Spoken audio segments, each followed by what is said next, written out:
मैंने आयशा को पहली बार अपनी कज़न की शादी में देखा था। वो आज़ाद कश्मीर की रहने वाली थी और मेरी कज़न की यूनी फेलो भी थी।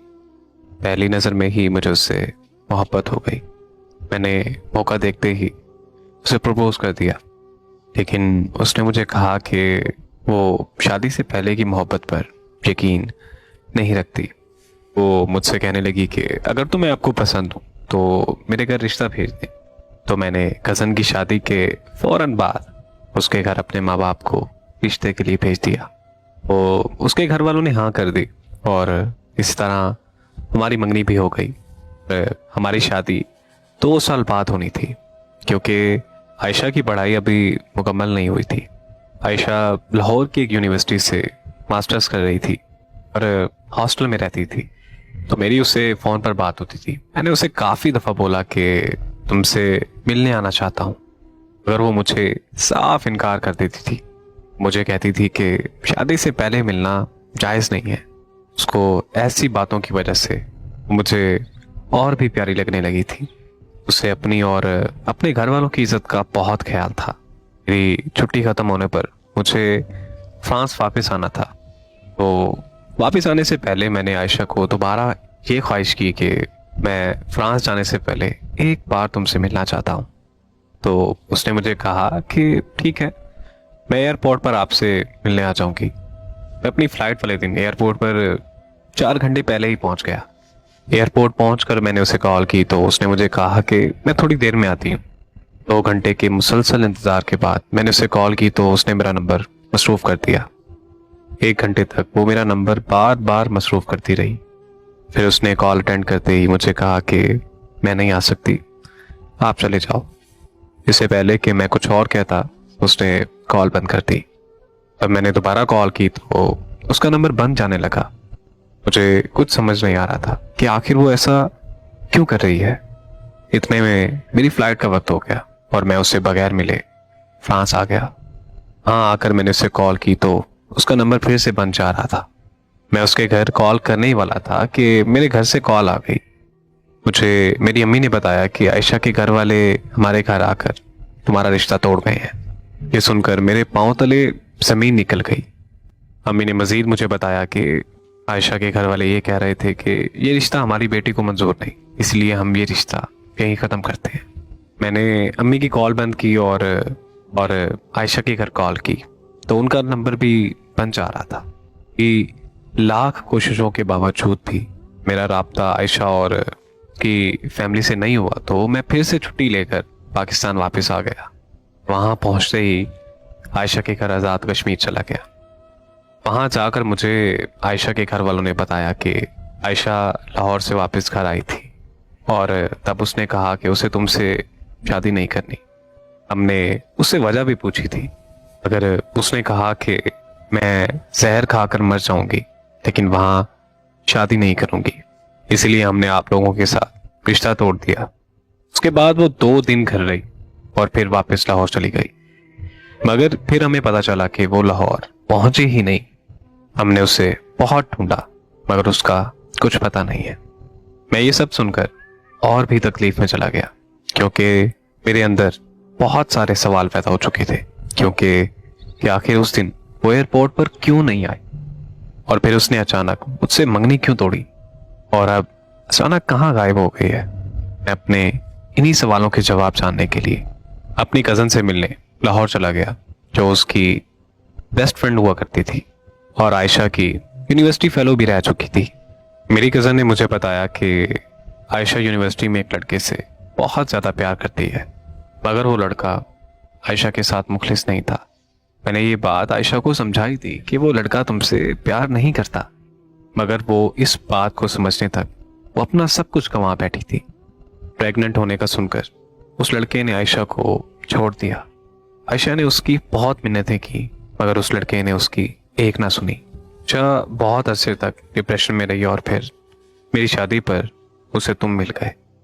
आयशा खुश नहीं थी कि वो खुद को किसी मर्द के काबिल नहीं समझती थी। वो तुम्हें ये सब बताना चाहती थी, मगर मैंने ही उसे मना कर दिया था, क्योंकि मैं ये चाहती थी कि वो अपने कल को भूलकर आज में जीना सीख ले। अपनी कज़न से आयशा के बारे में सुनकर मुझे बहुत दुख हुआ। फिर अफसोस इस बात का था कि मेरी कज़न को भी नहीं पता था कि अब आयशा ने ऐसा क्यों किया और वो कहाँ है। मेरी कज़न से मुलाकात के बाद मेरे अंदर की बेचैनी और ज़्यादा बढ़ने लगी थी। मैं अपने घर आया तो पता चला कि लोग तरह तरह की बातें कर रहे हैं।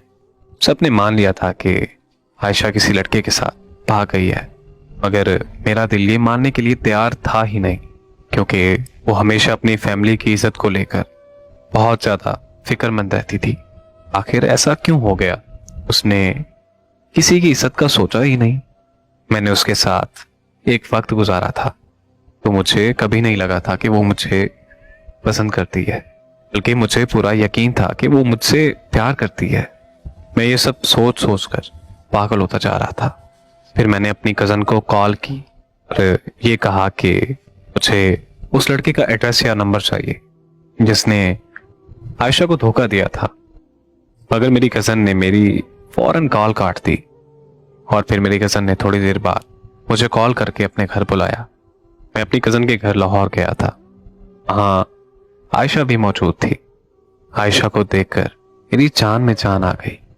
फिर आयशा मेरे पाँव में बैठ गई और मुझे कहने लगी कि मुझे माफ़ कर दो, मैंने तुम्हारे साथ बहुत गलत किया है।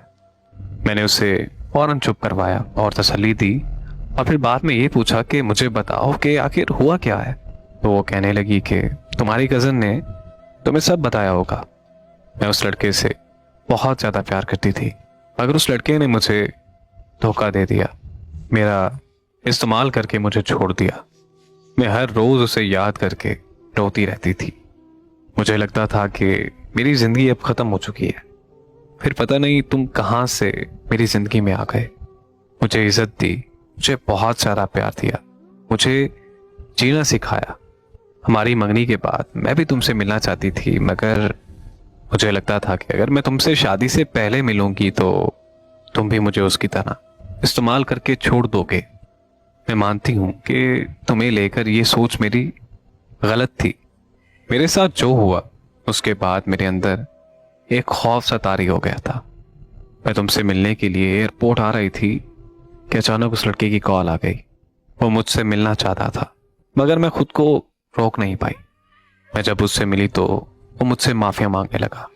मैंने उसे माफ़ कर दिया और फिर तुमसे मंगनी तोड़कर मैंने उसे शादी कर ली। मैं घर से भागना नहीं चाहती थी, मगर मुझे ये भी पता था कि मेरे घर वाले नहीं मानेंगे, क्योंकि लड़के का फ़िरका अहले तशी था जबकि हम अहले सुन्नत जमात से थे। आयशा की ये सारी दास्तां सुनकर मेरे पास कहने को कुछ नहीं बचा था। वहाँ से निकलते वक्त आयशा ने हाथ जोड़कर दरख्वास्त की कि मैं कभी किसी से उससे होने वाली मुलाकात का जिक्र नहीं करूं। आयशा से मिलकर मुझे इश्क से और आयशा से बेहद नफरत हो गई थी।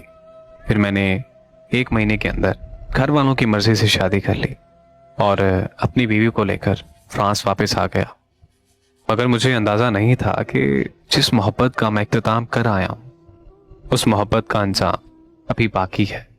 3 महीने बाद मेरी कज़न की कॉल आई कि और उसने कहा कि आयशा तुमसे बात करना चाहती है।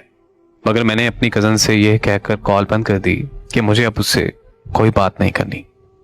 अगले दिन फिर कज़न की कॉल आ गई और उसने कहा कि मैं उसकी ये कॉल सुनते ही पाकिस्तान के लिए रवाना हो गया।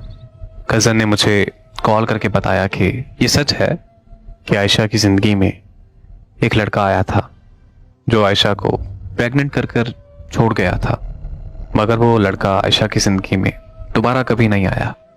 बल्कि जिस दिन आयशा ने तुमसे मिलने एयरपोर्ट पर आना था उसी दिन आयशा को पता चला कि उसे कैंसर है और उसकी कैंसर की आखिरी स्टेज चल रही है। उस दिन मैं आयशा के साथ ही थी।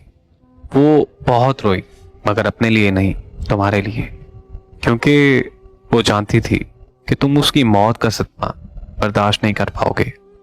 आयशा को कैंसर अबॉर्शन ठीक ना होने की वजह से हुआ था। अबॉर्शन के बारे में किसी को पता ना चले, वो सब कुछ छोड़कर मेरे घर आकर रहने लगी। और तुमसे आयशा ने सच इस वजह से छुपाया कि तुम्हारी जिंदगी खराब ना हो। वो इस बात पर बहुत रोई है कि तुम उसे आखिरत में भी नहीं मिल सकोगे, क्योंकि वो खुद को दोज़ख का हकदार समझती है। मेरी कज़न ने मुझे बताया कि मैं ये सब तुम्हें बताना चाहती थी, मगर उसने कहा था कि जिस दिन तुमने किसी को कुछ बताया कि उसी दिन मैं तुम्हारा घर छोड़कर चली जाऊंगी। लेकिन अब वो अस्पताल में अपनी जिंदगी की आखिरी सांसें ले रही है। शायद अब उसके घर वापस आने की उम्मीद भी खत्म हो गई है। इसीलिए मैंने आज सबको सच बता दिया। तुम्हें इसलिए बता रही हूं कि वो तुम्हारा नाम बार बार ले रही है। हो सके तो उसके जाने से पहले उससे आकर एक बार मिल लो। इसीलिए मैं फौरन पाकिस्तान के लिए निकल पड़ा था, मगर अफसोस कि मैं उसका आखिरी दीदार नहीं कर सका, क्योंकि मेरे पहुंचने से पहले उसे दफना दिया गया था।